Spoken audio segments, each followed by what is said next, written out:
हिंदू महाकाव्य महाभारत में उप पांडव, जिन्हें पांडव पुत्र, द्रौपदेय या पंचकुमार के नाम से भी जाना जाता है। पांचों पांडवों में से प्रत्येक से रानी द्रौपदी के 5 पुत्र हैं। वे हैं प्रतिविंध्य, सुतसोम, श्रुतकर्मा, शतानिका और श्रुतसेना। जैसा कि भीष्म ने उल्लेख किया है, वे महारथी थे और उन्होंने पांडवों की ओर से कुरुक्षेत्र युद्ध लड़ा और कई दुश्मन योद्धाओं को मार डाला।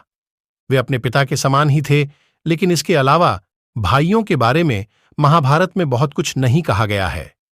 वे बहुत शक्तिशाली थे और वे केवल कुछ ही कौरव योद्धाओं से हारे थे। उनके सौतेले और पूर्ण पैतृक भाई थे, जिनमें से 3 अभिमन्यु, घटोत्कच और इरावण भी युद्ध में लड़े थे।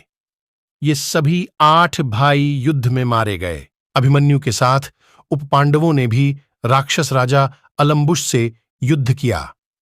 प्रतिविंध्य या श्रुतविंध्य युधिष्ठिर और द्रौपदी के पुत्र थे और थे उपपांडवों में सबसे बड़े। उनका वर्णन एक कुशल सेनानी के रूप में किया गया था, जो वज्रधारी शक्र, इंद्र जैसे सैनिकों का सामना करने के लिए जाने जाते थे। कुरुक्षेत्र युद्ध में प्रतिविंध्य ने शकुनी से युद्ध किया। 9वें दिन प्रतिविंध्य ने अलम्बुश को बेहोश कर दिया। उसने अपने साहस का परिचय देते हुए अपने पिता युधिष्ठिर को द्रोणाचार्य से बचाया। 14वें दिन उसने दुःशासन के पुत्र डुम्रासन को मार डाला, जिसने अभिमन्यु की हत्या की थी और बदला लिया था। 14वीं रात को उसने सुतसोम के साथ मिलकर कुछ कौरवों से युद्ध किया। 15वें दिन उसने काफी देर तक अश्वत्थामा को रोककर उसकी बढ़त को रोका, लेकिन अंततः द्रोणी द्वारा पराजित होने के बाद उसे युद्ध से पीछे हटना पड़ा। उसने 16वें दिन अभिसार के राजा चित्र को मार डाला।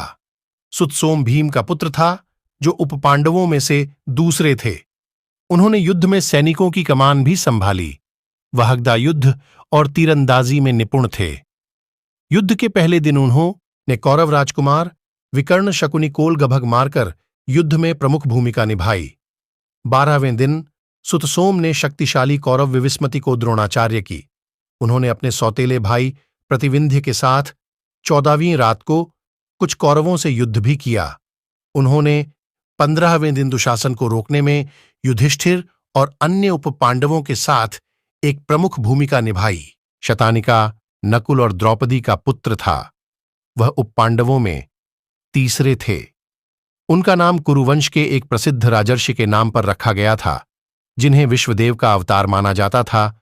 उन्हें अपने मामा और शिक्षक धृष्टद्युम्न के तहत व्यूह योजना के प्रभारी के रूप में डिप्टी कमांडर इन चीफ के रूप में नामित किया गया था। वह उपपांडवों में सबसे शक्तिशाली था। उन्होंने कौरवों के सहयोगी भूतकर्मा के साथ साथ भूतकर्मा की सेना का भी नरसंहार किया। 6ठे दिन शतानीक ने कौरव राजकुमार दुष्कर्ण को भी हरा दिया। 11वें दिन वह कर्ण के पुत्र वृहसेन से पराजित हुआ। उन्होंने कौरवों जयतसेन, चित्रसेन और श्रुतकर्मण को हराया और कलिंग के एक राजकुमार को मार डाला। शतानीक ने 17वें दिन भी कौरव सेना का भारी विनाश किया। श्रुतसेन सहदेव और द्रौपदी के पुत्र और उपपांडवों में से चौथे थे। अपने पिता की तरह वह चतुर और बुद्धिमान था। महाभारत के चटाहर्दी विश्लेषण में वह युद्ध के दौरान शकुनी से हार गया था। युद्ध के 14वें दिन उसने भूरिश्रवा के छोटे भाई शाल को मार डाला। उन्होंने दुश्मनारा और दुर्मुख जैसे अन्य योद्धाओं से युद्ध किया और उन्हें हराया। उसने कौरव योद्धा देववृद्ध के पुत्र को भी मार डाला। श्रुतकर्मा अर्जुन और द्रौपदी का पुत्र था और उपपांडवों में सबसे छोटा था। उनके घोड़ों का रंग किंगफिशर जैसा माना जाता था। वह अपने पिता की तरह एक सक्षम धनुर्धर था और उसने पहले दिन कंबोज शासक सुदक्षिण को हराया था। उसने 6ठे दिन कौरव जयतसेन को भी हरा दिया। उन्होंने युद्ध में तीरंदाजी द्वंद्व में दुशासन और अश्वत्थामा के खिलाफ लड़ाई लड़ी और उन्हें अच्छी टक्कर दी। उसने 16वें दिन अभिसार के एक अन्य राजा चित्रसेन को मार डाला। दुर्योधन की मृत्यु और कौरवों की हार के बाद युद्ध की आखिरी रात में अश्वत्थामा ने एकमात्र जीवित कौरव योद्धाओं कृतवर्मा और कृपाचार्य को इकट्ठा किया और पांडव शिविर पर हमला किया। उसने धृष्टद्युम्न और पांडव सेना के कई अन्य प्रमुख योद्धाओं को तब मार डाला जब वे सो रहे थे या उससे वापस लड़ने की कोशिश कर रहे थे। अश्वत्थामा ने शिखंडी सहित उन सभी उपपांडवों को मार डाला जो तब तक जाग रहे थे जब वे अश्वत्थामा से लड़ने के लिए अन्य सैनिकों की चीखें सुनकर अपने कक्षों से बाहर आए थे। कहानी के कुछ संस्करणों में वह अंधेरे के कारण उन्हें 5 पांडव भाई मानते हैं, दूसरों में वह पांडवों के वंश को नष्ट करके उन्हें भावनात्मक रूप से चोट पहुंचाने के लिए जानबूझकर पांडवों के उत्तराधिकारियों पर हमला करता है। उत्तरा के गर्भ में पल रहे शिशु परीक्षित को मारने के प्रयास के जघन्य कृत्य के लिए अश्वत्थामा को अंततः कृष्ण द्वारा अकेलेपन, लाइलाज चोटों और अल्सर के साथ 3000 वर्षों तक दुनिया में घूमते रहने का श्राप दिया गया था।